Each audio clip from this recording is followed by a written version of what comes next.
Salut tout le monde, bienvenue à un autre épisode de Prise de vue où cette semaine, je tiens à m'excuser parce que j'ai pas grand chose. En partant, je le sais, là, je suis après poster ça à un mardi en soirée au lieu d'être un lundi. C'était une longue fin de semaine, lundi c'était la fête de l'arrêt, puis quand il y a un jour de congé, une journée qui se passe pas comme prévu, moi ça me débalance dans ma semaine, ça me débalance dans mes dates, je suis tellement occupé, je suis all over the map, 24 heures sur 24, 7 jours sur 7, ça fait que une journée qui change, moi, that's it, ça me fuck tout. Et là, ça y est, c'est pour ça que je pose ça une journée de l'avance. Et surtout qu'il y a pas vraiment, c'était pas vraiment une grosse attente pour cette semaine parce que j'ai pas grand chose pour vous et je m'en excuse de ça aussi. Parce que le film dont je vais vous parler aujourd'hui, c'est le film In the Lost Land, un film qui est pas surtout au cinéma, un film qui est pas tout de suite sur les plateformes de streaming. C'est un film que j'ai loué sur Amazon Prime et un film que je vous recommande tout de suite d'attendre que c'est sur une plateforme de streaming avant de l'écouter. Payez pas pour ça. In the Lost Land, un film que je donne un 5 sur 10. Oh boy. Déjà au cinéma, il y avait pas grand chose qui m'intéressait avec Final Destination Bloodlines. Je l'ai déjà expliqué dans d'autres épisodes. C'est pas une franchise qui m'intéresse, un peu comme les I Know What You Did Last Summer, puis Scream, puis tout ça. C'est beaucoup trop commercial pour moi, ça fait que j'ai pas d'intérêt.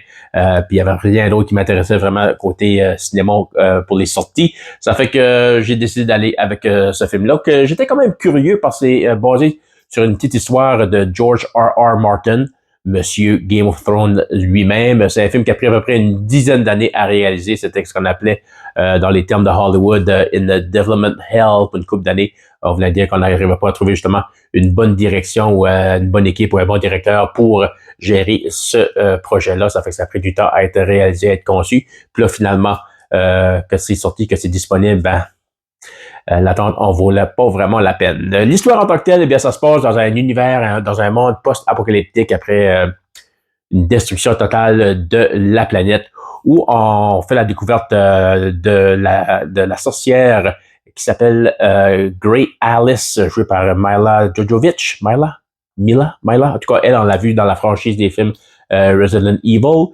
Et la reine de Los Cares lui demande à un moment donné d'aller à la recherche d'un homme qui a la capacité et le pouvoir de se transformer en loup-garou aux pleines lunes. Ça fait qu'elle a besoin de ce pouvoir-là pour des besoins personnels qu'on va apprendre plus tard dans le film, la raison pourquoi. Et elle, cette sorcière-là qu'on appelle the witch that cannot be hanged, la sorcière qui ne peut pas être pendue, ne peut pas refuser les demandes des personnes. Ça fait qu'elle accepte consacré justement d'aller chercher pour cette personne-là. Ça fait qu'elle va dans un bar et rencontre le personnage de Boyce, joué par nul autre que Dave Bautista. Et Bautista, finalement, je pense que son 15 Minutes of Fame à Hollywood est pas mal fini. Oui, il a fait une bonne job, puis il a eu un bon succès avec la trilogie Guardians of the Galaxy. On jouait le rôle de Drax, mais en même temps, Drax, l'idée du personnage, c'était quelqu'un de bas de quotient avec très peu d'émotion. Ça fait que ça tombait justement dans les palettes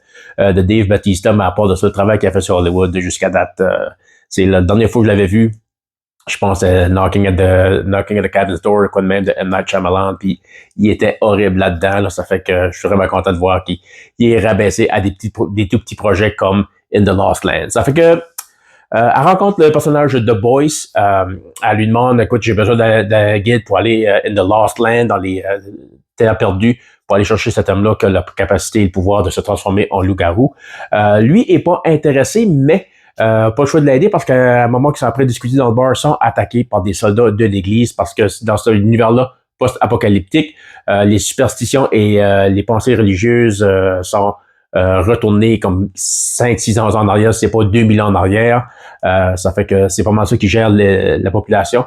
Et eux sont recherchés justement parce qu'elle est une sorcière, puis on dit que c'est un affront contre Dieu. Et il voit Boyce avec Alice, ça fait qu'ils font l'association que les deux sont ensemble, ça fait qu'ils n'ont pas le choix de travailler en duo pour se sauver. Ensuite, décident d'aller à la recherche de ce personnage mythique qui sera capable de changer en loup-garou à la pleine lune. Ça fait qu'en général, en résumé, c'est pas mal juste ça l'histoire. C'est un film à très petit budget qui a quand même du potentiel. C'est pas une mauvaise histoire en tant que telle. C'est la livraison, de la façon que ça a été fait, la façon qu'on nous présente les personnages, là, ça nous est garoché en pleine face.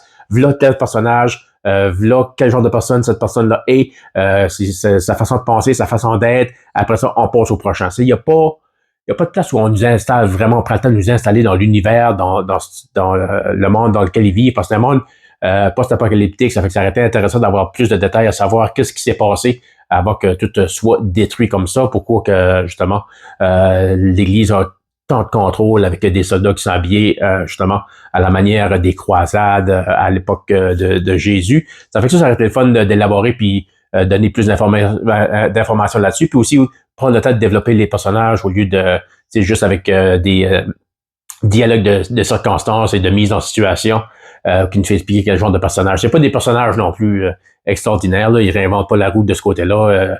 Dave Bautista, il est juste comme un genre de cowboy avec très peu d'émotion, puis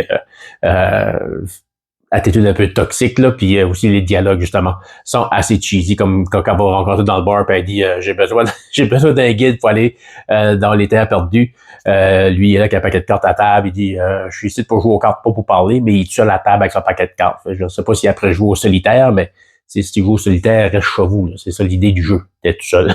Ça fait que ce côté-là, c'est vite fait, c'est garoché, on n'a pas le temps vraiment de s'installer puis de se mettre à l'aise, ou même d'avoir une certaine émotion ou un attachement à ces personnages-là, parce que c'est tellement vite que t'es comme, OK, right, là, la scène est finie, elle a l'autre scène, puis ils traversent le Lost Lane, à un moment donné, ils rencontrent deux amis, où ils vont passer la nuit, puis après ça, continuer leur chemin.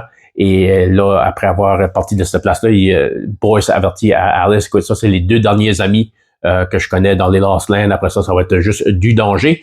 Et prochaine scène, ben là, il cherche quelqu'un qui s'appelle Cyrus, qui est évidemment un autre de ses amis. Ça fait que finalement, ça suit pas. C'est vraiment inconsistant d'une scène à l'autre.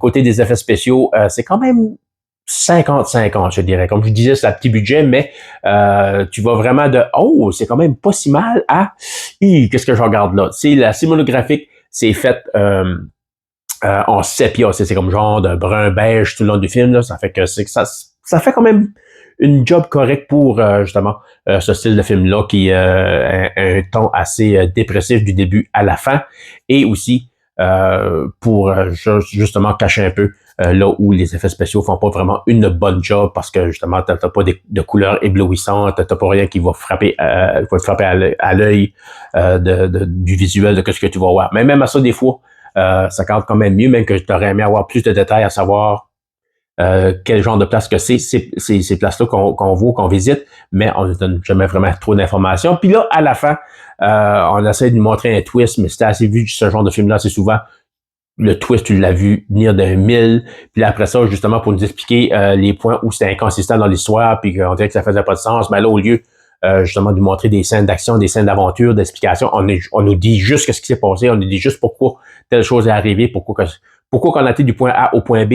Et la plupart du temps, ça fait pas vraiment grand sens non plus. Tu vois qu'à la fin, c'est juste rushé juste pour qu'on peut finir ce film-là à un moment donné. Ça fait que c'est vraiment plat de ce côté-là. Ça a été dirigé par Paul W.S. Anderson, lui qui a fait justement pas mal tous les films de Resident Evil. Je pense que c'est pour ça que Mila Jovovich elle est capable de se trouver du travail. C'est son mari, Paul W.S. Anderson, qui l'engage dans ses projets. Mis à part de ça, c'est pas quelqu'un qui a marqué vraiment Hollywood, puis elle va pas rien marquer avec ce film-là. Ça fait que, comme je vous le disais plus tôt, attendez que le film sorte soit gratuit sur streaming. J'ai payé 8 piastres pour, puis j'étais comme, oh, moi, j'ai pas payé trop cher. J'ai comme, tu sais, j'ai pas payé au cinéma pour aller voir ça, mais là, après ça, je me suis souvenu que, étant donné que je suis pas mal au cinéma à tous les semaines, puis je suis abonné, je suis membre Ciné Plus, j'aurais payé moins cher au cinéma finalement pour aller le voir. Ça fait que non, faites pas comme moi. Attendez que le film sorte sur, si c'est pas Amazon, Netflix, ça va être sûrement quelque part. Et assurez-vous aussi d'avoir du temps à perdre, parce que ça file comme une perte de temps regarder ce film-là. Ça fait que on dirait deux semaines en ligne que j'ai pas grand-chose pour vous autres, mais là, ça devrait changer, parce que le prochain film, la semaine prochaine, ça va être Mission Impossible Dead Reckoning, un film qu'on attend quand même depuis l'année passée.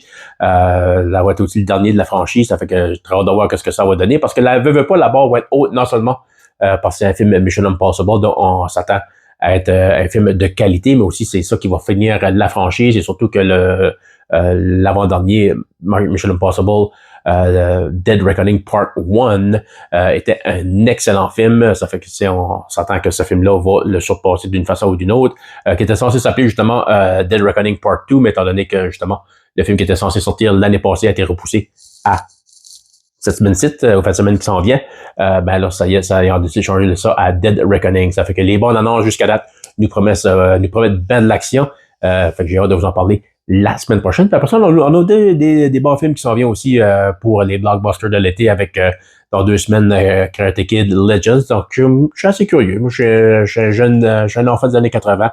J'ai grandi avec la franchise Karate Kid. Ça a marqué un peu mon enfance. Ça fait que très hâte de voir ce que ça va nous offrir. 28 Years Later, pareil, un film que j'attends avec impatience dans l'univers super-héros. Au mois de juillet, t'as Superman Legacy puis Fantastic Four First Step qui s'en vient aussi.